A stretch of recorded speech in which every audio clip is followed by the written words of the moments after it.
In the last two videos we have talked about कि कैसे हम लोगों के बीच कुछ लोग ऐसे भी एग्जिस्ट करते हैं जो इंसानों को खाते हैं या खाना चाहते हैं। अगस्त 3, 2009 एक लड़की चीखती चिल्लाती हुई मेक्सिको के एक लग्जरी होटल के बाहर स्पॉट हुई।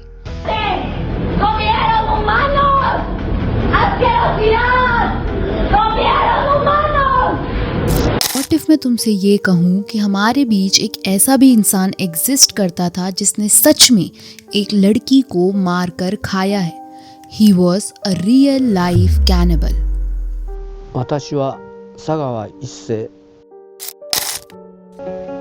多分もう一晩でも食事をルネとしていたら食べる対象には考えたことは。ईसेई सेगावा एक जापानीज आदमी, एक अच्छे घर और अच्छे बैकग्राउंड में पला बढ़ा आदमी जो अपनी पढ़ाई करने के लिए फ्रांस जाता है एंड देन वहाँ वो एक लड़की को मारता है एंड देन उसको खा भी जाता है। इस सब के बाद उसे पुलिस पकड़ भी लेती है, बट गेस व्हाट, उसे सज़ा नहीं होती। वो अपनी होम कंट्री में वापस आ जाता है, जिसके बाद वो ऑलमोस्ट एक सेलिब्रिटी की लाइफ को एंजॉय करता है। लिटरली एक कैनिबल जिसके मन में 24 घंटे किसी को मारने और खाने के थॉट्स चलते थे, और जिसने इन थॉट्स को एग्जीक्यूट भी किया था। फिर भी ना उसे कोई सज़ा हुई, ना उसकी डेली लाइफ में उसे कोई प्रॉब्लम आई। हुई तो बस एक चीज़, वो ये कि ये कैनिबलिज्म ने उसको दिलाई अपार फेम, जिसके बाद ईसेई सेगावा बन गया एक सेलिब्रिटी कैनिबल। तो चलिए आज बात करते हैं the one and only celebrity cannibal Issei Sagawa के बारे में। So sit back and let me scare you.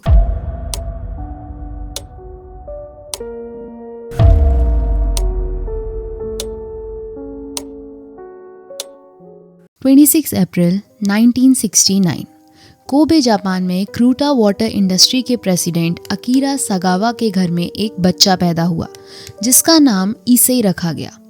ईसे एक काफ़ी वेल्दी और वेल एस्टेब्लिश्ड फैमिली में पैदा हुआ था, जहां उसके फादर एक बड़ी कंपनी में प्रेसिडेंट थे, एज वेल एज उसके दादाजी जापान की ओल्डेस्ट न्यूज़पेपर एडिटिंग कंपनी में एडिटर रह चुके थे। ईसे एक प्री मैच्योर बेबी था, जिसकी वजह से ईसे अक्सर इंटेस्टाइन्स और काफ़ी सारी बीमारियों से सफ़र कर चुका था। जैसे जैसे ईसे बड़ा हुआ, उसकी फ्रेजाइल हेल्थ ने उसे ज़्यादा एक्सट्रोवर्टेड इंसान बनने नहीं दिया। ईसे एक इंट्रोवर्टेड इंसान बना जिसका इंटरेस्ट केवल एक चीज़ में था, वो थी किताबें। बट ईसे की पर्सनालिटी और थॉट्स काफ़ी वियर्ड और अजीब थे। इवन ईसे की अपीयरेंस भी काफ़ी अजीब और अगली थी। 2011 के वाइस के इंटरव्यू में ईसे ने बताया कि उसे हमेशा से ही अपने अंदर वियर्ड चीज़ें फील होती थी, जिसके बाद उसने अपने पेट डॉग को सेक्सुअली असॉल्ट किया था। それを解消するというようなことも知らずに飼っていた犬に舐めさせたりとか変なことばかりしていました。जब ईसे स्कूल में था तब उसे उसके एक क्लासमेट लड़के की थाई को देखकर उसे खाने का मन हुआ, जिसके बाद उसके मन में इंसानों स्पेशली फीमेल्स को खाने के थॉट्स आने लगे। जब ईसे 24 साल का हुआ तब ये थॉट्स इतने ज़्यादा बढ़ गए थे कि ईसे ने अपनी एक कॉलेज क्लासमेट जो कि एक जर्मन महिला थी उसे खाने का प्लान बनाया। उसका प्लान था कि वो उसे उसके अपार्टमेंट तक फॉलो करेगा एंड देन वो उसके हिप्स को काट कर खाएगा एंड कुछ फ्लैश को कट करके अपने साथ भी ले जाएगा, जिसे वो बाद में खाएगा।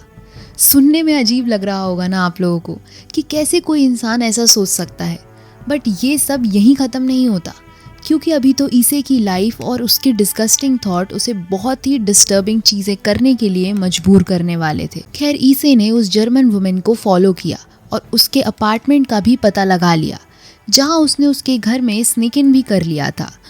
उस समय वो लड़की वहां सो रही थी। ये बिल्कुल परफेक्ट अपॉर्चुनिटी थी ईसे के लिए, बट इससे पहले वो कुछ कर पाता वो लड़की जाग गई। उसने ईसे को पकड़ भी लिया, जिसके बाद पुलिस वहां आई और ईसे को अरेस्ट कर वहां से ले गई एंड देन बाद में उस पर रेप के चार्जेस लगाए गए, जिनसे ईजीली वो बच गया था और बाहर आ गया था। एंड क्योंकि वो एक बहुत ही पावरफुल फैमिली को बिलोंग करता था एंड उसके फादर ने उसे ईजीली बचा लिया। बट अगर वो बाहर नहीं भी आता तब भी जो चार्जेस उस पर लगे थे वो उसके सामने कुछ नहीं थे जो वो एक्चुअली करने वाला था। बट अब ईसे इन सब से बच चुका था, जिसके बाद जब वो 28 साल का हुआ तब वो फ्रांस गया अपनी पीएचडी करने के लिए। इवन इतना दूर आने के बाद भी ईसे बिल्कुल नहीं बदला था। अभी भी उसके मन में क्रिमिनल डिजायर्स एग्जिस्ट करते थे। ईसे का कहना था कि वो हर रात एक नई प्रोस्टिट्यूट को घर लाता था एंड देन उसे शूट करने की कोशिश करता था, बट वो ऐसा कर नहीं पाता था। इन सब चीज़ों ने ईसे को काफ़ी फ्रस्ट्रेट कर रखा था, बट ऐसा ज़्यादा दिन चल नहीं पाया। ईसे इस बार अपने प्लान को एग्जीक्यूट करना चाहता था, जिसके लिए उसने एक परफेक्ट विक्टिम ढूंढ भी रखी थी। ये विक्टिम और कोई नहीं बल्कि ईसे की क्लास की एक डच लड़की थी, जिसका नाम रेने हार्टवेल्ड था। रेने एक सुंदर, पॉजिटिव और हेल्दी वुमेन थी। रेने के पास वो सब कुछ था जो ईसे के पास नहीं था, जिसकी वजह से ईसे को ये लगता था कि अगर ईसे रेने को खाएगा तो वो रेने की सब क्वालिटीज़ को भी एब्जॉर्ब कर लेगा। रेने भी ईसे को जानती थी, बट उसको ये ज़रा सा भी अंदाज़ा नहीं था कि ईसे उसके बारे में क्या सोचता है और उसके साथ क्या करना चाहता है। ईसे ने इस चीज़ का फ़ायदा उठाया और जून 11 साल 1981 को ईसे ने रेने की असाइनमेंट में हेल्प करने का बहाना बनाया और उसे अपने अपार्टमेंट में इनवाइट किया, क्योंकि इस मोमेंट तक भी रेने ये नहीं जानती थी कि ईसे कैसा इंसान है और वो क्या कर चुका है। तो उसने ईसे का ऑफर एक्सेप्ट कर लिया और ईसे के अपार्टमेंट में आ गई। ईसे ने उसे एक चेयर पर बिठाया, जहां बैठने के बाद वो पोइट्री पढ़ने लगी। बट इसके दौरान ईसे ने अपने प्लान को एग्जीक्यूट करने में बिल्कुल भी देर नहीं करी। वो तुरंत अपनी राइफल लेकर आया और उसने ईसे के नेक पर उसे शूट कर दिया, जिससे रेने की ऑन स्पॉट डेथ हो गई। ईसे ने बताया कि शूट करने के बाद वो खुद भी बेहोश हो गया था, क्योंकि उसकी बॉडी राइफल के इम्पैक्ट को झेल ही नहीं पाई थी। बट थोड़ी देर में उसे होश आ गया एंड देन उसके मन में केवल एक ही आवाज़ थी जो उसे उसके प्लान को एग्जीक्यूट करने को कह रही थी। जिसके बाद ईसे उठा और उसने सबसे पहले रेने की बॉडी को सेक्सुअली और फिजिकली असॉल्ट किया। उसने मल्टीपल टाइम्स रेने की बॉडी को बाइट भी करने की कोशिश की, बट क्योंकि उसके टीथ बहुत वीक थे तो वो फ्लैश तक नहीं पहुंच पाया था। जिसके बाद तुरंत ही वो एक शॉप पर गया और वहां से एक बुचर नाइफ खरीद कर लाया। ईसे ने रेने की बॉडी को कट किया और उसके मल्टीपल पार्ट्स को कंज्यूम किया, जिसमें उसने मोस्टली हिप्स, ब्रेस्ट और थाई और पैरों को खाया।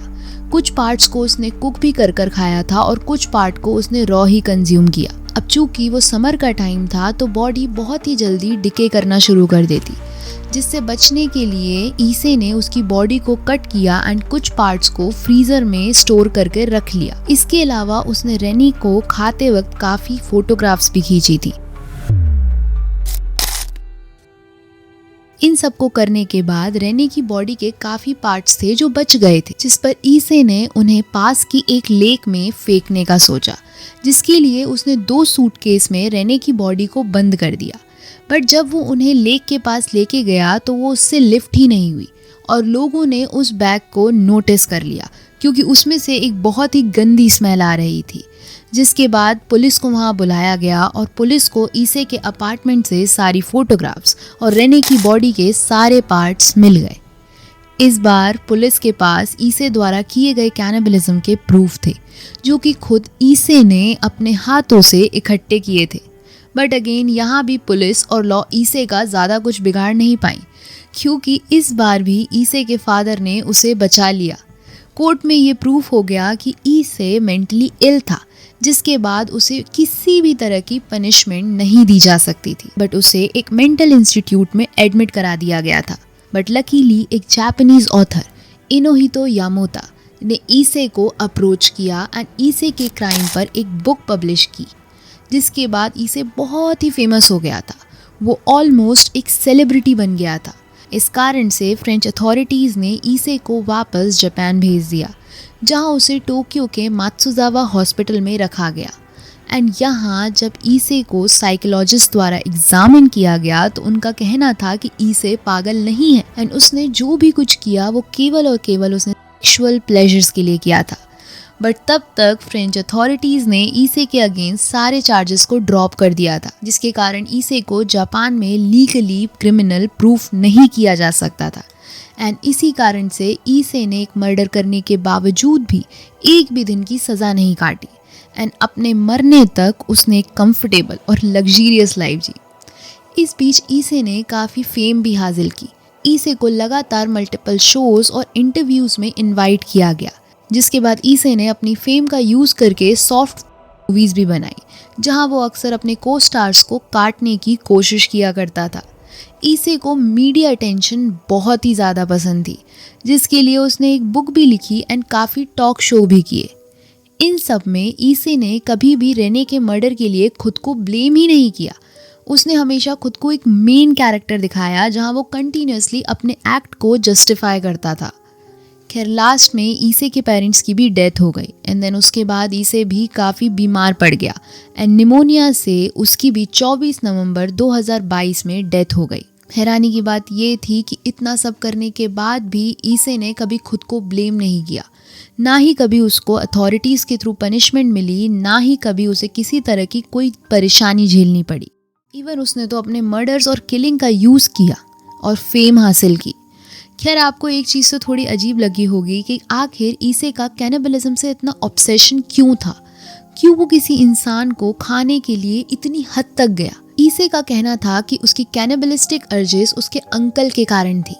बचपन में अक्सर उसके अंकल मॉन्स्टर के कपड़े पहनकर आया करते थे और उसको और उसके भाई को डराने के लिए उनको खाने के बर्तनों में रखा करते थे।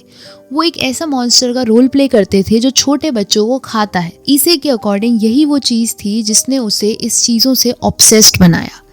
ईसे का ये भी कहना था कि मीडिया भी उसकी कैनिबलिस्टिक अर्जिस के लिए रिस्पॉन्सिबल है, क्योंकि वेस्टर्न मूवीज़ में अक्सर सुंदर एक्ट्रेसेस दिखाई जाती हैं एंड यही एक्ट्रेस की सुंदरता उसे ये फैंटेसीज देती हैं, जहां वो उनके मांस को खाने और उन्हें मारने के बारे में सोचता है। ईसे इन सब चीज़ों को बहुत नॉर्मल बताता है। ईसे का कहना था it's simply a fetish. For example, if a normal man fancied a girl, he would normally feel a desire to see her as often as possible, to be as close to her, to smell her and kiss her, right? To me, eating is just an extension of that. Frankly, I can't fathom why everyone doesn't feel this urge to eat, to consume other people.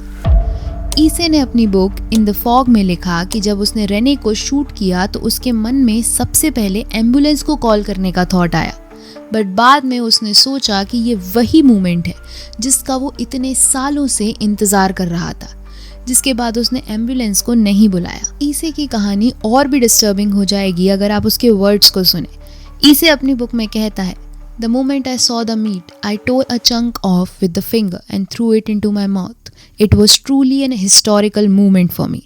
What I truly wish was to eat her living fresh.